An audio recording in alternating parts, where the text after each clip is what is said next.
السلام علیکم۔ یہ ہے اردو ایکشن ٹیلز۔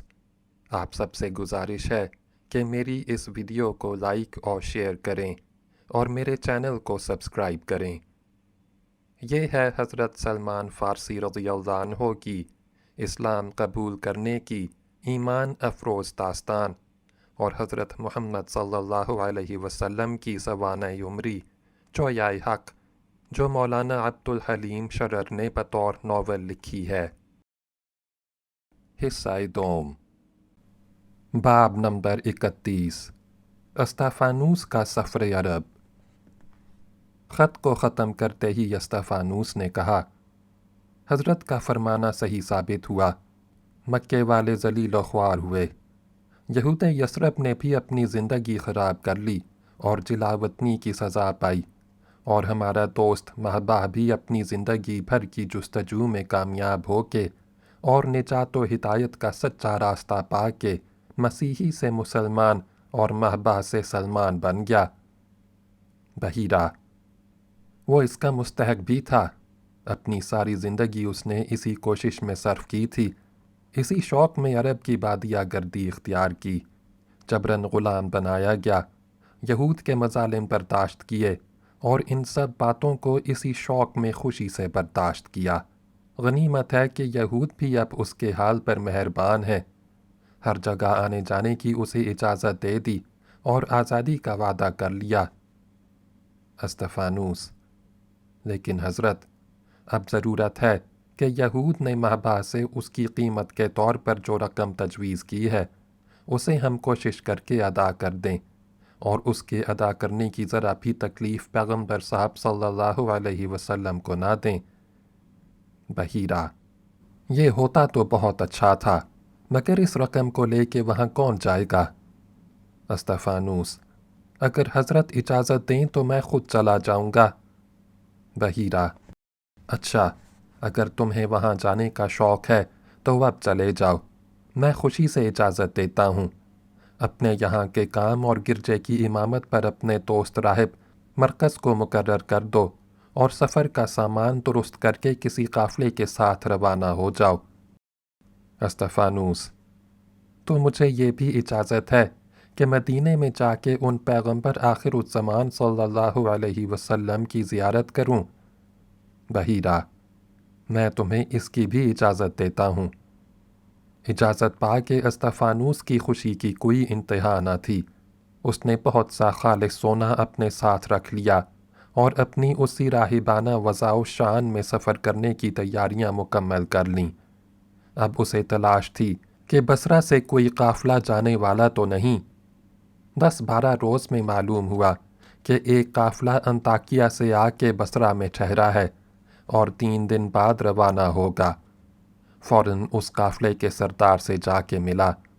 معلوم ہوا کہ اس میں مسیحی یہود اور بت پرست سب طرح کے لوگ ہیں۔ 2000 کے قریب اونٹ ہیں جو شام سے مختلف مقامات کو مال تجارت لیے جاتے ہیں۔ قافلہ بصرہ سے تبوک و بلقا ہوتا ہوا وادی القریٰ، وہاں سے یثرب، وہاں سے سمندر کے کنارے کنارے حجاز و مکہ میں، اور پھر وہاں سے یمن کے شہروں تک چلا جائے گا۔ قافلہ سالار نے استفانوس کو ساتھ لینے کا وعدہ کیا اور کہا، میں اقرار کرتا ہوں کہ آپ کو حفاظت سے وادی القریٰ میں پہنچا دوں گا۔ احتیاط کے لیے استفانوس نے حاکم بصرہ کو بھی اپنے سفر کی خبر کر دی، جو استفانوس کا دوست اور بحیرہ کا مرید تھا۔ اس نے سالار قافلہ کو بلا کے تاکید کی کہ خبردار استفانوس کو کسی قسم کی تکلیف نہ ہونے پائے۔ اگر ان کے ساتھ کوئی بدسلوکی ہوئی یا انہیں کوئی شکایت پیدا ہوئی تو تم جواب دہ ہوگے۔ یاد رکھو کہ تمہیں پھر مال لے کے بصرہ میں آنا ہے۔ اس نے پورا اطمینان دلایا۔ یہ سب امور طے ہو جانے کے بعد استفانوس نے سالار قافلہ سے کہا، میں آپ کو یہاں سے تھوڑے فاصلے پر اپنی خانقاہ کے سامنے ملوں گا۔ اور ایک اچھا تیز رو جوان اور موٹا تازہ اونٹ خرید کے اپنی خانقاہ میں واپس آ گیا۔ یہاں اس نے اپنی تمام خدمتیں راہب مرکز کے سپرد کیں۔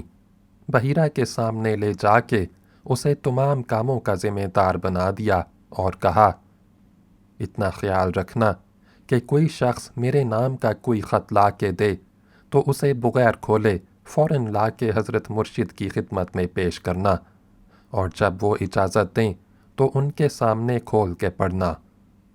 پھر اپنے حجرے میں لا کے اس سے کہا، جب تک میں واپس آؤں تم اسی حجرے میں حضرت مرشد کے قریب رہنا اور بار بار جا کے ان کی خبر لیتے رہنا۔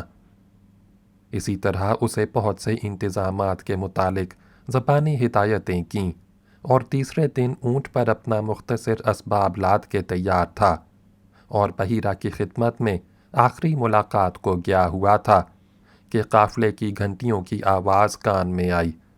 فوراً اس کے قدم چوم کے نیچے اترا اور اونٹ پر سوار ہو کے پھاٹک پر جا پہنچا۔ استفانوس کے پہنچتے پہنچتے قافلہ بھی خانقاہ کے سامنے آ گیا۔ قافلہ سالار سے صاحب سلامت ہوئی۔ اس نے فوراً اس کے اونٹ کی مہار اپنے اونٹ کے پیچھے باندھ لی، اور استفانوس کا اونٹ قافلے کے اونٹوں کی قطار میں منسلک ہو کے جنوب کی طرف روانہ ہو گیا۔ تقریباً 2 مہینے کی دشت پیمائی کے بعد، جس میں قافلے کے ساتھ وہ مختلف شہروں میں ٹھہرتا اور 4-4 5-5 روز قیام کرتا جاتا تھا، وادی القریٰ کے قریب جا پہنچا، جہاں پانی کی کثرت کی وجہ سے قریب قریب یہود کے متعدد گاؤں آباد تھے۔ سالار قافلہ نے یہاں پہنچ کے استفانوس سے پوچھا، اب فرمائیے آپ کہاں جائیں گے؟ استفانوس، یہاں کہیں قریب ہی ایک تالاب ہے، جس کے کنارے سنا ہے بنی المستلق کے خیمے ہیں، اور وہی قبیلہ اس تالاب پر قابض بھی ہے۔ قافلہ سالار، جی ہاں ہے، وہ داہنی جانب 2 فرسخ پر چھوٹ جائے گا۔ میں بار بار اس تالاب پر گیا ہوں اور شیخ بنی المستلق حاتب جبیر سے بھی مل چکا ہوں، لیکن قافلہ تو وہاں نہیں جا سکتا۔ ہاں میں یہ کر سکتا ہوں کہ وادی القریٰ میں بجائے 1 دن کے 3-4 روز ٹھہر جاؤں، اور اس زمانہ قیام میں آپ کو خود اپنے ساتھ لے چل کے حاتب کے خیمے پر پہنچا دوں۔ استفانوس کو معلوم تھا کہ مہبہ پھر وادی القریٰ میں آ گیا ہے۔ دل میں کہا، تو پھر مجھے تالاب پر جانے کی کیا ضرورت ہے؟ میں شمون یہودی کے گھر پر جا کے اس سے مل لوں۔ ساتھ ہی خیال آیا کہ یہودی مسیحیوں کے اور نیز ان پیغمبر صاحب صلی اللہ علیہ وسلم کے جانی دشمن ہیں۔ مہبہ کا مالک شمون میری صورت دیکھ کے برا فروختہ ہو جائے گا، اور کیا عجب کہ میری وجہ سے مہبہ کو جو تھوڑی بہت آزادی ملی ہے پھر چھن جائے۔ لہٰذا مناسب معلوم ہوتا ہے کہ میں قبیلہ بنی المستلق ہی میں اس سے مل لوں۔ یہ سوچ کے قافلہ سالار سے کہا، میری وجہ سے آپ کو تکلیف ہوگی، کیا یہ نہیں ہو سکتا کہ آپ کسی ساربان کو میرے ساتھ کر دیں جو تالاب تک پہنچا دے؟ قافلہ سالار، ہو کیوں نہیں سکتا، مگر میں نے آپ کو وہاں تک پہنچا دینے کی ذمہ داری لی ہے، اس لیے خود ہی آپ کو وہاں پہنچا دوں گا، اور خاص بنی المستلق میں چھوڑ کے جب آپ کی دستخطی تحریر لے لوں گا کہ آپ وہاں تک خیریت سے پہنچ گئے، اور اس پر سردار بنی المستلق سے جو میرا ملاقاتی ہے تصدیق کرا لوں گا، تب واپس جا کے قافلے کو آگے لے جاؤں گا۔ استفانوس نے اس کا شکریہ ادا کیا اور خاموشی و اطمینان کے ساتھ آگے کی راہ لی۔ راستے میں سالار قافلہ نے کہا، آپ میرے ساتھ نہ آتے یا حاکم بصرہ نے مجھے ذمہ دار نہ بنا دیا ہوتا تو اس سرزمین میں آپ کے ایسے سیدھے ساتھے مقتدائی دین مسیح کمال خیر پہنچ جانا کوئی آسان کام نہ تھا۔ یہاں سوائے ابن عبادیہ کے کسی کی حکومت نہیں، بجز اس کے کہ اپنے دوستوں کی کثرت اور اپنی جسمانی قوت و طاقت سے آپ خود اپنی حفاظت کریں۔ استفانوس، تو کیا ان لوگوں میں امن و امان کا کوئی قانون نہیں ہے؟ قافلہ سالار، کوئی قانون نہیں، اور اگر ہے بھی تو اس پر تعمیل آپ فقط اپنی ذاتی قوت سے کرا سکتے ہیں۔ بت پرستوں اور اسرائیلیوں میں مدت سے جھگڑے چلے آتے تھے، مگر اب ایک نئے مدعی نبوت کے پیدا ہو جانے سے اور خرابیاں اٹھ کھڑی ہوئی ہیں۔ سارے عرب چاہے کسی دین پر ہوں اس شخص اور اس کے پیروؤں کے خون کے پیاسے ہو رہے ہیں اور اس پر تلے رہتے ہیں کہ اس کا کوئی مقتدا ملے تو اسے مار ڈالیں۔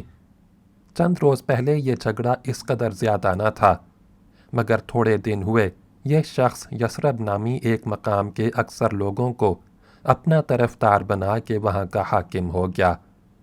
پہلے اس نے اپنے وطن اور قبیلے کے دشمنوں کو شکست دے دی اور اس کے بعد تمام یہودیوں کو یثرب سے مار کے نکال دیا۔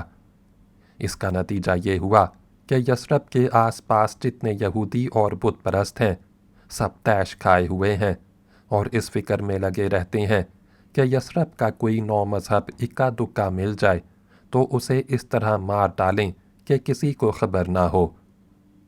استفانوس: آپ نے اس نئے پیغمبر صلی اللہ علیہ وسلم کو کبھی دیکھا ہے؟ قافلہ سالار: جی ہاں، دیکھا ہے۔ استفانوس: میں نے بھی اس کا تذکرہ سنا ہے، آپ کو کچھ اس کے حالات معلوم ہوں تو ضرور بتائیے۔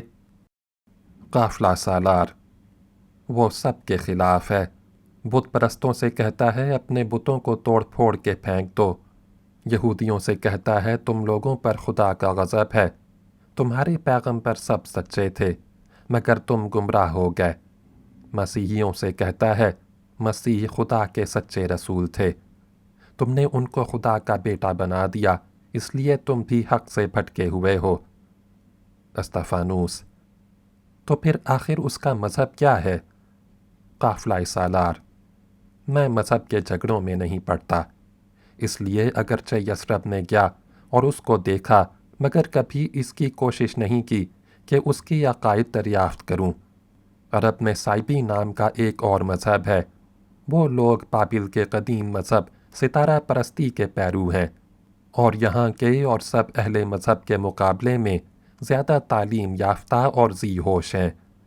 انہی لوگوں کی طرح اس پیغمبر کو بھی زبردست دلیلیں پیش کرتے دیکھ کے مکہ کے بت پرست خود اس کی قوم والے اکثر اسے سائبی کہہ دیا کرتے ہیں، مگر میں نے خوب تحقیق کیا ہے، یہ شخص سائبی نہیں ہے، بلکہ جس طرح بت پرستی کو برا بتاتا ہے ویسے ہی کواکب پرستی کے بھی خلاف ہے۔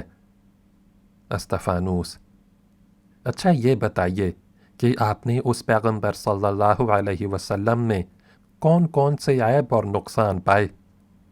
قافلہ سالار: میں جھوٹ نہ بولوں گا، میں نے اس میں کوئی عیب نہیں دیکھا، ہاں اوروں سے البتہ سنا ہے کہ اس میں سینکڑوں برائیاں ہیں۔ خیر، اب کل آپ وادی القریٰ میں ہوں گے اور پرسوں میں آپ کو بنی المستلق پر پہنچا دوں گا۔